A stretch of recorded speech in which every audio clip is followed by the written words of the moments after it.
पन्नगे च सुरेंद्रे च कौशिके पाद संस्पृशि निर्विशेष मनस्काय श्री वीरस्वामिने नमः। आयारो आगम में कहा गया है, वर्णा एशी नारभि कंचनम सव्वलोहे।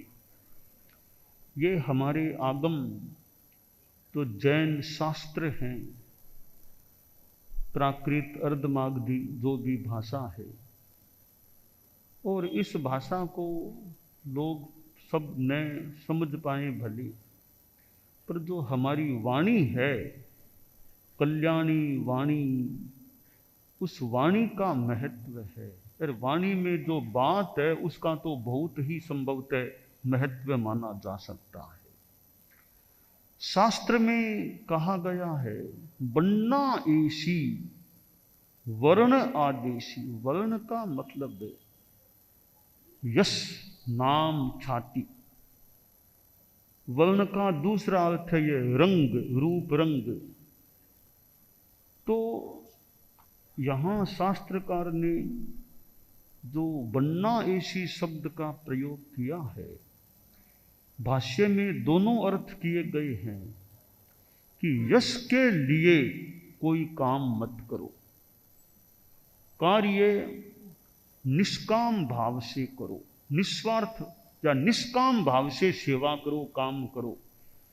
हम निर्जरा तपस्या साधना करते हैं, वह भी निष्काम भाव या यूं कहें सकाम निर्जरा।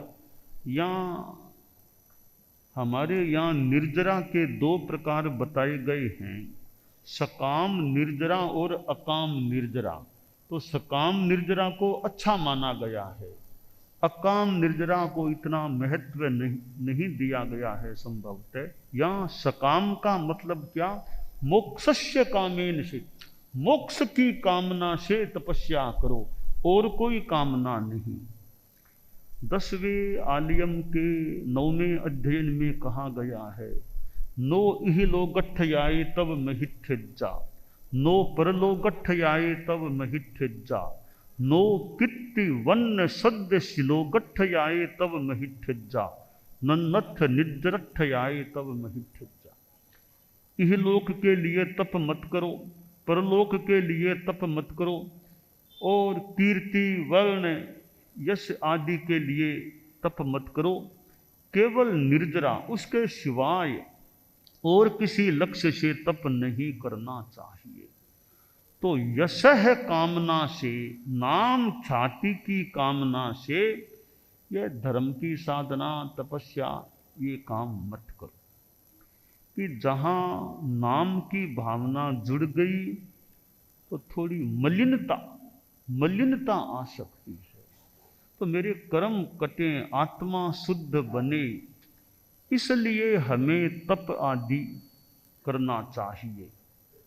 आज 17 इन नवदीक्षितों की मानो बड़ी दीक्षा के रूप में कुछ हुआ है।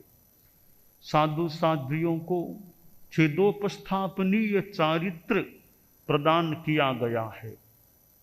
पहले वे सामायिक चारित्र में थे, अब छेदोपस्थापनीय चारित्र में आ गए हैं।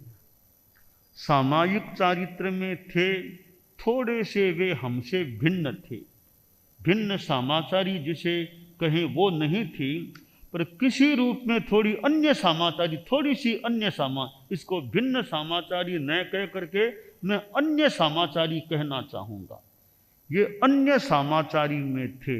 अन्य समाचारी कैसे कि इनका लाया हुआ, इन्होंने अपने हाथ से कोई भिक्षा ये लेकर आए हैं, तो हम लोग उस भिक्षा को, उस भोजन को ग्रहण नहीं कर सकते। क्यों? ये हम थोड़े अन्य समाचारी वाले हैं। आज यह बड़ी दीक्षा हो गई, अब हम एक हो गए हैं।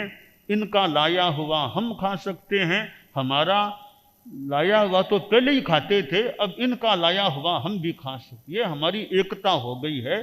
समाचारी, सम समाचारी हो गई, एकदम समान समाचारी, तो इनको भिन्न समाचारी में तो कहना ठीक नहीं लगता, पर अन्य समाचारी थोड़ी सी इनकी थी, वो अन्य शब्द भी अब हट गया है।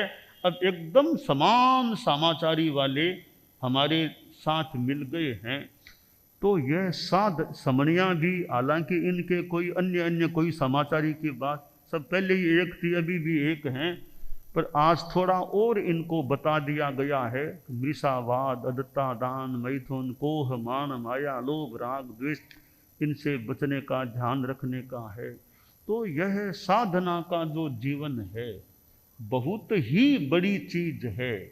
दुनिया की कोई बढ़िया से बढ़िया भौतिक चीज सामने ला करके रख दे, एक तरफ सन्यास है, साधना है, उसके सामने वो अध्यात्म के जगत में ना कुछ जैसी चीज है। कितना ही कीमती हीरा आ जाए कि सन्यास के सामने बहुत छोटी चीज है वो।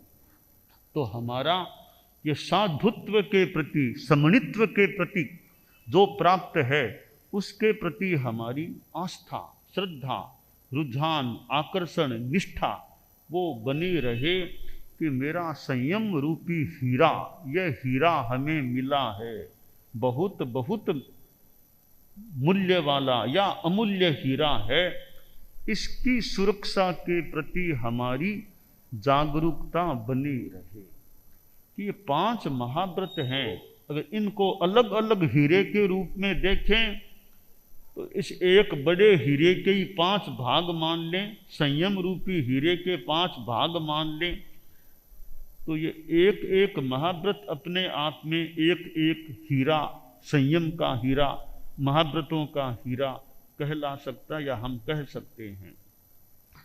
ये महाव्रत अभी जो पचकाए गए हैं, इनके प्रति जागरूकता, हिंसा, झूठ, चोरी, मैथुन, परिग्रह, इनसे, इन आश्रमों से बच के रहना, रात्रि भोजन से बच के रहना, सूर्यास्त से थोड़ी देर पहले ही अपना काम निपट जाए, ये हमारी रात्रि भोजन ब्रह्मन व्रत की भी जागरूकता, जीवन भर के लिए अब नियम, रात को नहीं खाना पीना, पानी भी नहीं पीना, प्यास भी लग जाए तो भी प्रयास यह करें, यही कि प्रयास यह करें कि भाई इसको सहन करो, प्यास लग गई तो लग गई, हमें आसाधना न हो तो कहना चाहूँगा मरीचि का अनुकरण नहीं करना है।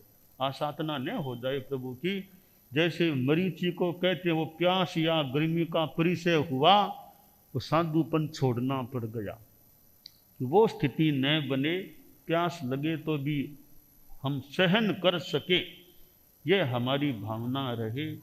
और थोड़ा कष्ट हो तो हो गया, कोई देह है, देहे दुखम महाफलम, शरीर में कष्ट भी हो जाए उसको हम सहन करते हैं तो महान फल उससे हमें मिल सकता है।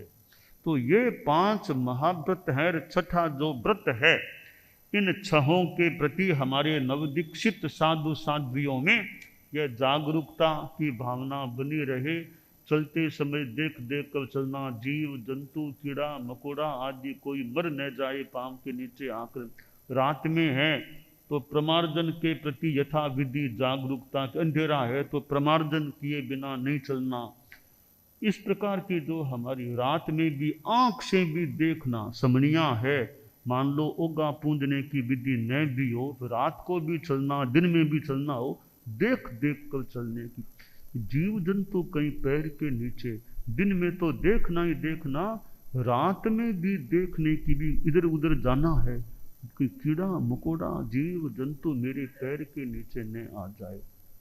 वाहन का उपयोग करना वो मान लो अपेक्षा अनुसार करना, बाकी तो चलना है तो अपनी ओर से क्रिया समिति के प्रति जागरूकता, और बोलने में भी हमारी जागरूकता, कहीं दोष की भाषा न निकल जाए। मृषावाद ब्रह्मण है कि झूठ वचन, किसी के बारे में झूठ बात नहीं कहना, अनजान में भी मेरे मुंह से अच्छा रहे झूठ बात न निकले। तो ये मृषावाद ब्रह्मण के प्रति जागरूकता। ठीक है, हर सत्य बोलना जरूरी नहीं है, हर सत्य बोलना जरूरी तो नहीं है। अब देखो कि मान लो तुम साधु हो, एक उदाहरण लो, तुम सामने बैठे हो, मान लो किसी संत ने पूछा, अधिकृत ने, कि भाई अमुक डेरे से कल कोई गुड़ या चीज खाने की लेकर आया था क्या? तो कल उनकी गोचरी तो थी नहीं, उनकी गोचरी तो आज है व्यवस्था के अनुसार। कल कोई वहां से गुड़ या चीज खाने की रोटी कोई लेकर आया था क्या? वो डेरे वाले कह रहे हैं कि कल हमारे कोई मुनि जी आए थे, कल लिया था, तो अब हम आज हम बह रहे हैं कि नहीं बह रहे, कल हमारी गोचरी हुई थी। वो डेरे वाले कह रहे हैं हमारे कल हुई थी, कोई मुनि जी आए थे। तो सब मुनियों को इकट्ठा करके मान लो अर्थ गणना के समय सबको पूछा, भी सब आ गए हो? कहा सब आ गए। कल अमुक डेरे से किसी ने गुड़ या रोटी ऐसी कोई चीज लेकर कोई आए थे क्या? तो एक साधु कल वो भूल से कह दे वो कल वो लेकर आया था वो, पर पूछा गया, अब वो बोलता नहीं, बोलूंगा तो मुझे कोई दंड मिलेगा, उलाहना मिलेगा, बोलता नहीं है। अब यहां न बोलना भी गलत है, झूठ तो नहीं बोलना, पर यहां सच्ची बात भी नहीं कहना एक तरह का मेरे ख्याल से गलत है। कि जब सबको पूछा कि बताओ कोई गए थे क्या, कोई गए थे क्या, तो जो गया हो उसको याद है मैं गया था, उसका कर्तव्य है वो खड़ा कहे कि हाँ महाराज मैं कल गया था। यह सच्ची बात कहनी भी अपेक्षित लग रही है। यहाँ कह दे कि मुझे तो झूठ बोलने का त्याग है, सच बोलूं नहीं बोलूं मेरी इच्छा, मैं नहीं मौन रह जाऊं, या मौन रहना भी ठीक नहीं। कि यहाँ जब पूछा जा रहा है भाई कि कल कोई गए थे क्या, गए हो तो बता दो, मैं गया था, तो वो बता देना चाहिए कि मैं कल गया था। तो अब कोई नहीं बोले, कोई भी नहीं बोले, कि कोई गया हो तो बोल दो, कोई नहीं बोलता है। अब वो डेरे वाले मान लो आए आदमी, उनसे पूछा भाई हमारे संतों में तो कोई नहीं बोल रहे हैं कोई तुम्हारे वहां गया था, तुम किसी को पहचानते हो तो बताओ कौन इनमें से गया था? अब वो डेरा वाला आदमी कहता है महाराज वो एक ऐसे संत थे, छोटे थे, एक ऐसे थे, वो पहचानते महाराज, ये मुनि जी आए थे कि तुम गए थे। हाँ मैं गया तो था, तो अब क्यों पहले ही बोल देते मैं गया था, पहले ही बोल देते। तो यहाँ मृषावाद और जो सत्य महाव्रत की बात है कि जब पूछा जाए समूह में, बोलो कोई ऐसा काम किया था क्या, तो किया हो तो स्वीकार करना चाहिए कि हाँ हमने किया था, मेरे से हुआ था, मैंने किया था। तो वहां नहीं बोलना भी संभवतः दूसरे इस मृषावाद ब्रह्मण में कहीं कोई किसी रूप में संयम में, किसी रूप में कमजोरी की बात हो सकती है। यों हर कोई सत्य बोलना जरूरी नहीं है। तुमने देख लिया अमुक ने वो किया, वो गलती की, वो गलती की, बात सत्य है। तुमसे कोई पूछे लोग महाराज वो गलती आपको पता है उन्होंने वह गलती की, अब जरूरी नहीं कि बता हाँ गलती की थी मैंने, यहाँ बोलना कोई हमारे लिए दूसरे ने क्या गलती की सबके सामने हम बताएं, क्यों बताएं, वो हमारा विवेक है। तो एक तो विवेक है, एक छिपाना है। विवेक अलग चीज है, छिपाना अलग चीज है। विवेक से कोई बात नहीं बोलना कि ऐसा बोलना अभी उचित नहीं है, किसी की अवहेलना होगी मैं क्यों बोलूं, यह तो हो गया विवेक। तो खुद ने गलती की वहां वो नहीं बोलता, पूछने पर भी यह छिपाव या गोपन या कमजोरी की बात हो सकती है। तो हमें यह मृषावाद ब्रह्मण के प्रति जागरूकता, अदत्ता दान ब्रह्मण हमारा है, तो किसी दूसरे की चीज है उसको उस रूप में अदत्ता दान के रूप में लेने की इच्छा नहीं करनी चाहिए। तो उसके पास बढ़िया चीज है, वो साधु तो गया हुआ है, मैं उसके सामान में से निकाल करके ले लूं, यह सोचना भी नहीं चाहिए दूसरे की चीज को निकालने का, लेने का। इसी तरह हमारे जो सारे नियम अपरिग्रह है, इधर गुस्सा नहीं करना, कोई कुछ भी कह दे तो भी गुस्से में आके आवेश में नहीं बोलना चाहिए, घमंड की भाषा में नहीं बोलना चाहिए, माया छलना, छल कपट वो नहीं, सरल रहना चाहिए, रिजू रहना चाहिए, लुकाव छिपाव छल कपट धोखेबाजी दगेबाजी इन सब से हमें बच के रहना चाहिए, लोभ नहीं करना।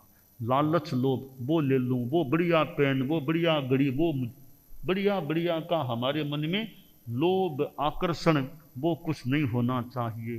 तो आज हमारे जो ये नवदीक्षित साधु साध्वियाँ समणियाँ, उन्होंने थोड़ा फिर मानो एक तरह से नया एक परिवेश, समणियाँ तो हालांकि पहले भी थी, थोड़ी फिर भी बात और बताई है। तो साधु साध्वियों ने सामायिक चारित्र से आज छेदोपस्थापनीय चारित्र में प्रवेश किया है। मानो कि पहली कक्षा में पास होकर दूसरी कक्षा में आज इनको एडमिशन मिल गया। पहली कक्षा सामायिक चारित्र है, दूसरी कक्षा छेदोपस्थापनीय चारित्र को मान लें तो पहली कक्षा में पास या वहाँ का कालमान समाप्त होकर के अब आज एडमिशन दूसरी कक्षा छेदोपस्थापनीय चारित्र में मिल गया है। यह जरूरी नहीं कि 7 दिन के बाद दीक्षा देना ही छेदोपस्थापनीय चारित्र की, 4 महीने के बाद भी दे सकते हैं, 6 महीने के बाद भी दे सकते हैं। तो तुमने तो बहुत शॉर्ट पीरियड में यह दूसरी कक्षा में प्रवेश प्राप्त कर लिया है, छेदोपस्थापनीय चारित्र में आ गए हो। हमारे धर्म संघ में 7 दिनों से दीक्षा नहीं हुई, बाद में हुई, ऐसा भी उदाहरण है। तो तुम वो उदाहरण नहीं बने हो, तुम तो पहला वाला एकदम फर्स्ट क्लास का जो है कि 7 दिनों के बाद दीक्षा, उसी क्रम से छेदोपस्थापनीय चारित्र में आ गए हो। तुम लोगों ने बहुत बड़ा काम किया है। गृहवास को तुम सब ने ही बड़ा काम किया है। गृहवास को छोड़ करके यह संन्यास और साधुत्व और समनित्व को स्वीकार किया है। तो यह बहुत बड़ी चीज मिली है। मैंने कहा था ना, हीरे लेने के लिए ले आए हो, तो मानो हीरे तुमको दिए गए हैं, उन हीरों की अब सुरक्षा करना है, जाप्ता रखना है, कहीं कोई हीरा गुम हो न जाए। बड़ी जैसे आदमी तिजोरी में और में अच्छी तरह हीरे को सुरक्षित रखे, तो हमें भी इस संयम हीरे को बहुत सुरक्षित रखने का प्रयास रखना है। और जीवन में अच्छाइयों का विकास, गुणों का विकास, सद्गुणों का विकास, सेवा की भावना, कहीं सेवा की जरूरत हो भी हमारे में शक्ति है, सामर्थ्य है, तो गुरु हमें कह रहे हैं हम सेवा के लिए तैयार हैं। जहाँ जरूरत हो, जितनी हमारे में क्षमता है, हम सेवा देने के लिए सज्ज हैं, तैयार हैं, सज्ज, एकदम सज्ज रहें कि सन्नद्ध रहें, सन्नद्ध हैं, तैयार हैं, जरूरत हो सेवा की, काम की। और अपने जीवन में विनय का भाव हमें रखना चाहिए। पूजनीय हैं, बड़े हैं, उनके प्रति हमें विनय रखना चाहिए। जो दीक्षा पर्याय में रत्नाधिक हैं, उनका हमें विनय भाव रखना, विनय करना चाहिए। और जो बड़े पद पर हमारे चारित्रात्मा हैं, उनका उस प्रोटोकॉल के हिसाब से मान सम्मान विनय रखना। और कोई ज्ञान आदि में बहुत बड़े हैं, उनसे भी यथा योग्य अच्छा हमारा व्यवहार रहे। तो चारित्र पर्याय में जो बड़े हैं वो तो स्पष्ट हमसे रत्नाधिक हैं, बड़े हैं, जो हमारे वंदनीय हैं, पूजनीय हैं, उनका हमें बड़ों का विनय भाव रखना चाहिए, गुरुओं का विनय रखना चाहिए, ज्ञान का भी विनय रखना चाहिए, दर्शन का विनय, चारित्र का विनय, मन विनय, वचन विनय, काय विनय, लोकोपचार विनय। ये जो विनय के प्रकार हैं, तो जीवन में विनय भी रहे, वैयावृत्य यानी सेवा की भावना भी रहे, स्वाध्याय यानी अध्ययन आगम आदि पढ़ने का 10वें आलियम है, वो जल्दी एकदम स्मृत हो जाए, कंठस्थ, जितना टाइम लगाना हो लगे, भले 10वें आलियम को कंठस्थ कर लेने का, फिर उसको जहाँ तक हो सके याद रखने का, सुरक्षित रखने का भी प्रयास की भावना रखनी चाहिए। उसका चितालना, पुनरावर्तन भी 10वें आलियम का समय समय पर करते रहना चाहिए। उसका अर्थ भी समझने का प्रयास करना चाहिए, और प्रतिक्रमण जो है आवश्यक है, उसका भी मौका आने अर्थ करने का, अर्थ समझने का प्रयास भी करना चाहिए। क्योंकि सूत्र है, अच्छी चीज है, साथ में अर्थ और समझ लें तो बहुत बढ़िया हो जाए। ताला है, अच्छी बात है, ताला मान लो है किसी के पास, गृहस्थों के पास, उनके हिसाब से अच्छी बात है। तो साथ में चाबी है या नहीं, कि ताला तो दे दिया चाबी दी नहीं है तो पूरा काम नहीं हुआ। पूरा ताला कितना काम आएगा, साथ में चाबी है तो हम खोल सकते हैं ताले को। तो सूत्र एक तरह से मानो ताला मिल गया। अब अर्थ वाली चाबी का उपयोग करें तो हमें हार्द मतलब वो ध्यान में आ जाए, तो हमें दिशा निर्देशन अच्छा मिल सकेगा। इसलिए सुत्तागमे अर्थागमे तदुभयागमे, सूत्र आगम, अर्थ आगम और तदुभय आगम, ये तीन प्रकार के जो आगम हैं। तो समय समय पर यो आगम का स्वाध्याय, जैसे आता है 11 अंगों का अध्ययन, तो कभी 11 अंगों का अध्ययन, 12 उपांग है, 4 मूल है, 4 छेद है, एक आवश्यक है, 32 आगम हमारे यहाँ मान्य हैं, सम्मत हैं। कभी जिंदगी में 32 ही आगमों का हो सके तो स्वाध्याय हो चुका हो, यह भी अच्छी बात रहे। तो इस प्रकार अपने संयम के प्रति निष्ठा हमारी बनी रहे, तुम्हारी बनी रहे, अच्छा विकास होता रहे, यह कामना।